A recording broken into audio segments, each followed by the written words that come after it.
दूसरी तरफ से इंडिया की जो मिलिट्री स्ट्रेंथ है या जो मिलिट्री में पैसा वो बहुत ज़्यादा लगाया जा रहा है, और पाकिस्तान के लिए ये that is going to be बड़ी, जिसे आप समझ लेना कि ये बड़ा डिस्प्रपोर्शनेट रिलेशनशिप डेवलप होने वाला है। हम आने से पहले हम हमारे फोर फादर इंडियंस ही हैं। बिल्कुल। इस्लाम आने के बाद हमारे फोर फादर, अब हमें ये समझा जाता है कि हम लोग जो हैं वो इमिग्रेट किया हमने अरब से, हम अरेबियंस नहीं है, हम मिडल ईस्ट से नहीं है, हम इधर के रहने वाले, हमारे फोर फादर इधर के हैं, हम इंडियंस ही हैं, हमें ओन करना पड़ेगा, हमें अपनी ज़बान। कि 3 जो मिसाइल है मिस फायर हुए हैं इंडियन आर्मी के एक्सरसाइज में राजस्थान में, मिस फायर हो गए। ये क्या इंडियंस खुद करते हैं या हो जाते हैं? और अब ये देखें कि इंडिया के बांग्लादेश के साथ कैसे अच्छे ताल्लुकात हैं, ठीक है।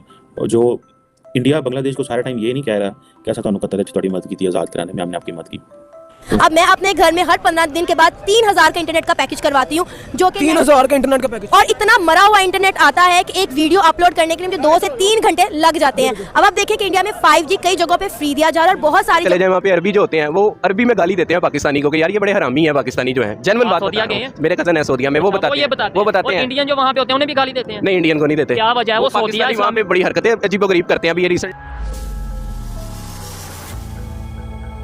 जय हिंद दोस्तों, welcome to know India time. दोस्तों, जैसे कि आपने क्लिप में देखा कि पाक मीडिया डिस्कशन कर रहा है कि इंडिया मिलिट्री में बहुत पैसा लगा रहा है अभी, और इंडिया का बांग्लादेश के साथ देखो कितना अच्छा ताल्लुक है, बांग्लादेश को कितना फैसिलिटी देता है इंडिया, और दुनिया में अमेरिका, चाइना, रूस हर एक दूसरे का मुलाकात करवा रहा है, बातचीत करवा रहा है। बीच में इंडिया के साथ हमारा कौन बातचीत करेगा? कोई नहीं कर रहा है। और दूसरी तरफ पाक मीडिया ये भी डिस्कशन कर रहा है कि सऊदी अरब में पाकिस्तान को गाली देके निकाल जाता है, इंडियन को कितना इज्जत से रखा जाता है। दोस्तों, आइए पाक मीडिया का और आगे का चर्चा सुनते हैं। अगर वीडियो अच्छा लगे तो like, comment, share and subscribe कर देना प्लीज। तो एक तरफ पाकिस्तान जो है वो इन चीज़ों में फंसा हुआ है, इंडिया अंडरस्टैंड्स, ठीक है जी। दूसरी तरफ से इंडिया की जो मिलिट्री स्ट्रेंथ है या जो मिलिट्री में पैसा वो बहुत ज़्यादा लगाया जा रहा है, और पाकिस्तान के लिए ये that is going to be बड़ी, जिसे आप समझ लेना कि ये बड़ा डिस्प्रपोर्शनेट रिलेशनशिप डेवलप होने वाला है। इसमें कोई प्रोपोर्शन नहीं रहना। हमारे पास एक ही चॉइस है कि जी न्यूक्लियर हो। अब मैं देख रहा था कि इंडिया टुडे की एक स्टोरी थी कि 3 जो मिसाइल है मिस फायर हुए हैं इंडियन आर्मी के एक्सरसाइज में राजस्थान में, मिस फायर हो गए।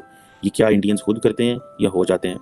मेरा एक हंच कहता है ये इनसे हो जाते हैं, इनको समझ नहीं है। They are getting too much military equipment, ठीक है, and it's taking some time to understand. और देखिए, इट डजंट मैटर कि आपके पास इक्विपमेंट है, उसकी ट्रेनिंग, यूजेज करना, इस्तेमाल करना, ये चीज़ें। अब ये पोखरान रेंजेस के अंदर इन्होंने ये अब पाकिस्तान जो है वो Pakistan is on the edge to not let the war happen. हमारी जो कोशिश है पाकिस्तान की वो है कि वॉर शुरू ही ना हो, ताकि अगर शुरू हो गए तो करना की है, ठीक है जी। इंडिया हमारे साथ कभी कभी पाकिस्तान के साथ खेलियाँ करता है, ठीक है, एवं ही इधरों की गोली छाट दी, उधरों छाट के उन्हें क्या शुरू ली, इधरों निकल की, शुरू ली, उधरों निकल की, और इधर हमारे सांस सूख जाते हैं कि कोई नवा काम कटाना शुरू हो जाए, ठीक है जी। सो ये अब ये जो 3 मिसाइल फायर हुए हैं ये क्या कैसे हुए हैं, किस तरह हुए हैं, और ये इनकी रेंज को ज़्यादा नहीं थी, 10 से 25 किलोमीटर की रेंज थी, और ये अपने पाथ से डेविएट कर गए थे। टेक्निकल फॉल्ट कहा जा रहा है, ऑयल एक्सपोर्ट करने आ रहे हैं। समवन टोल्ड मी, मैंने कहीं से कोई मीडिया जो स्टोरी देखी थी इसमें, और उसमें यह है कि India is going to export this oil to Bangladesh, ठीक है जनाब। उसमें ये जो मोदी साहब की जो सरकार है वो ये कह रही है कि ये कहा जा रहा है कि एक क्रॉस बॉर्डर एनर्जी पाइपलाइन पे बन रही है जो कि डीजल लेके जाएगी इंडिया से बांग्लादेश। अब देखिए ना, इंडिया को ये जो पुराने ही उसने अपनी एक लाइन लेंथ मेंटेन की हुई, आज उनके काम आ रही है। प्राइम मिनिस्टर मोदी और बांग्लादेश की जो हसीना वाजिद है, उन्होंने एक पहली क्रॉस बॉर्डर एनर्जी पाइपलाइन जो है इनॉग्रेट किया via video conference very recently.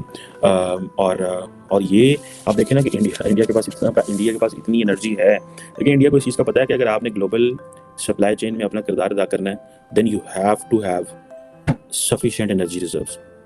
Sufficient energy reserves में वो ये तो नहीं होगा कि वो कोई उन्होंने क्या से बोलते हैं कहीं और से तो नहीं लेके आनी, उन्होंने यही रशिया से लेके आनी और कितने लेके आनी। और वो यहाँ तो वो ये रिफाइन करके, वो सुनने में तो आ रहा है कि इंडिया रशियन ऑयल रिफाइन करके न्यूयॉर्क बेच रहा है, and this is what they are doing, they are sending this to Bangladesh ऐसे। और कुछ सुना, I am interested to know that we have one good global partner that can help us anywhere. चीन के अपने मसले हैं इंडिया के साथ, लेकिन चीन पाकिस्तान के साथ बैठ के कोई ऐसा डिफेंस एग्रीमेंट भी नहीं कर सकता कि वो कल को हमें कोई सिक्योरिटी इंश्योरेंस दे। रशिया के साथ हमारी बनती नहीं है, हमने रशिया को बहुत मारा हुआ है।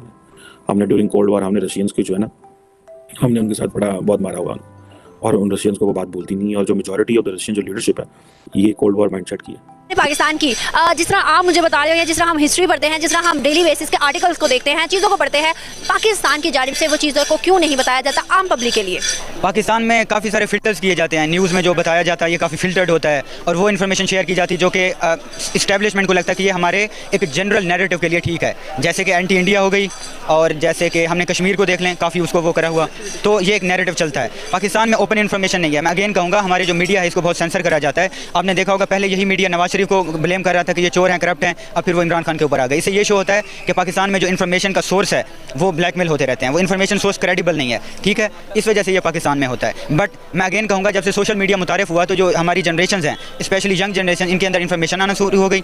ये यूट्यूबर्स को देखते हैं, ये सोशल मीडिया इन्फ्लुएंसर्स को देखते हैं, तो इनके अंदर एक फ्री नॉलेज आ रहा है, एक ओपन नॉलेज जो कि अनबायस्ड है, जो कि न्यूट्रल नॉलेज है। अगर हम बात करें दोनों साइड की, पब्लिक की, पॉलिटिक्स की बात नहीं करेंगे, वो हमें हर चीज़ वाज़ेह नजर आती है। पब्लिक की बात करें तो पब्लिक टू पब्लिक अगर हम देखें तो प्यार भी नजर आता है, कुछ एक्सट्रीमिस्ट भी नजर आते हैं, कुछ मतलब हर तरह के लोग नजर आते हैं। क्या आपको लगता है कि अगर हम देखें तो इंडिया की जानिब से ज़्यादा उनका कहना है कि हम हाथ बढ़ाते हैं? क्या आप एग्री करते हो कि हाँ वो हमसे ज़्यादा दोस्ती का हाथ बढ़ाते हैं या हमारी जानिब से ऐसा होता है? इससे हम फैक्ट्स को देखेंगे कि हमारे प्राइम मिनिस्टर उनके मुल्क में कितनी बार गए, ठीक है, और उनके प्राइम मिनिस्टर हमारे मुल्क में कितनी बार आए। उनके प्राइम मिनिस्टर अटल बिहारी वाजपेयी आए, उसके बाद नरेंद्र मोदी आए, उसके बाद मनमोहन सिंह आए। उन्होंने 3-4 बार ट्राई करा कि यार निगोसिएशन हो, मगर जैसे कि जयशंकर कह रहे थे इस तरह कभी नहीं होगा कि आप टेररिज्म का एक धमाका कर दो। असल में पता है पाकिस्तान क्या करता है? पाकिस्तान जब इंडिया निगोसिएशन नहीं कर रहा होता, पाकिस्तान वहाँ पे टेररिज्म स्टार्ट करता है, पाकिस्तान वहाँ पे धमाका करता है ताकि India to bring India on the table with our terms and condition कि यार ये मानोगे तो फिर दहशतगर्दी नहीं होगी, ट्रेड भी होगा, ब्लैकमेल करना, अगर तुम ये नहीं मानोगे तो हम टेररिज्म स्टार्ट करते रहेंगे। ये पहले का एक दौर था। मुशर्रफ से जब इंटरव्यूज़ किए गए कि यार आप क्यों टेररिज्म को सपोर्ट करते हो, उन्होंने ओपनली ये कन्वर्सेशन में मतलब ये एडमिट करा था कि यार हम सपोर्ट करते हैं। क्यों? क्योंकि वो हमारे फ्रीडम फाइटर हैं, आपकी नज़र में वो टेररिस्ट होंगे, क्योंकि हमने कश्मीर को आज़ाद करना है। तो इंडिया वालों को वो कहते हैं, आप कहते रहते हैं दाऊद इब्राहिम जनाब जी, वो दूसरे जैश मोहम्मद हो गए, आप कहते हो टेररिज्म को ब्लेम करते हो, आप जो एक मेन सोर्स एंड काज है कश्मीर का उसके ऊपर क्यों सॉल्व नहीं करते उसको? तो दिस इज़ द रीज़न मेरे ख्याल से। अगर हम देखें इमरान खान के दौर में नरेंद्र मोदी यहाँ आना चाहते थे लेकिन उनकी जानिब से रिस्पॉन्स नहीं किया और उसकी वजह से उनका दौरा कैंसिल हो गया। क्या लगता है कि अगर वो आते तो ताल्लुकात बेहतर करने की कोशिश करते, और अगर नहीं आए तो क्या आपको लगता है किसकी गलती है? मेरे ख्याल से ना दो हैं, एक है मिलिट्री लीडरशिप, एक है सिविलियन लीडरशिप। पाकिस्तान में हमेशा दोनों लीडरशिप ना यूनाइटेड नहीं रही इंडिया से नेगोशिएशन करने में। कभी सिविलियन लीडरशिप राजी होती है तो मिलिट्री नहीं होती। जैसे कि हम नवाज शरीफ की मिसाल ले लें, नरेंद्र मोदी अफगानिस्तान गए हुए थे, वो वापस आए और उन्होंने नवाज शरीफ से मुलाकात करी और उनकी अकेले में कोई सीक्रेट कन्वर्सेशन हुई जिसको मिलिट्री ने एज अ सस्पेक्ट के तौर पर देखा कि यार ये हमारे पूछे बगैर इस तरह क्यों कर रहे हैं, तो उन्होंने कोई मेरे ख्याल में टेररिस्ट अटैक कर दिया या पता नहीं जो करा। इसी तरह इमरान खान के दौर में जनरल बाजवा बहुत ही 100 ईयर पीस प्लान डिस्कस हो रहा था, कश्मीर को हम बिल्कुल डिस्कस नहीं करेंगे, ट्रेड करेंगे। जनरल बाजवा बहुत ही डेमोक्रेटिक बंदा था, मगर इमरान खान की जो पॉलिटिक्स है ना वो सेक्रीफाइस हो जाती क्योंकि आम जनता में ये कश्मीर को लेके 70 साल से इतना वो करा कि जो भी पार्टी ओपनली ये करेगी, जैसे नरेंद्र मोदी ने 370 आर्टिकल एब्रोगेट करा, तो फिर शाह महमूद कुरैशी, इमरान खान ये लोग नहीं माने, इस वजह से हम लोग फेल हो गए। वरना जनरल बाजवा बहुत कुछ अच्छा अचीव कर लेते, लेकिन हमारे फॉरेन मिनिस्टर यूएई में आपस में कन्वर्सेशन भी हुई, ठीक है, तो ये सीन है। आप बहुत अच्छी और फैक्ट की बात कर रहे हो, तो मैं आपसे एक और बहुत अहम सवाल करना चाहूँगी। 370 आर्टिकल जब हटाया गया तो इंडिया की जानिब से कहा गया कि कोई इतनी बड़ी बात नहीं है। इवन 370 का आर्टिकल हटने के बाद हमने मोर देन डेवलपमेंट देखी है जम्मू कश्मीर के अंदर ना। तो क्या आपको लगता है बीइंग अ पाकिस्तानी, आप मुझे बताओ कि 370 का आर्टिकल हटना अच्छा था या गलत था? देखें 70 साल से हम ये देख रहे हैं पाकिस्तान को कश्मीर चाहिए, इंडिया को कश्मीर चाहिए। हम कश्मीरी अवाम का नहीं सोच रहे, उन सिविलियंस का नहीं सोच रहे कि वहाँ पे देखो 370 आर्टिकल एब्रोगेट हुआ, इससे जो फॉरनर्स हैं वो वहाँ पे इन्वेस्ट कर सकेंगे, लैंड परचेज करेंगे, कंपनीज बिल्डअप करेंगे, मैन्युफैक्चरिंग होगी, लोकल जो कश्मीरीज हैं ये उनका भला है, उनको एम्प्लॉयमेंट मिलेगी। जैसे रिसेंटली हमने देखा यूएई मतलब 300 अरब का एक अमार प्रोजेक्ट स्टार्ट करने वाला है और ऑलमोस्ट कर चुका।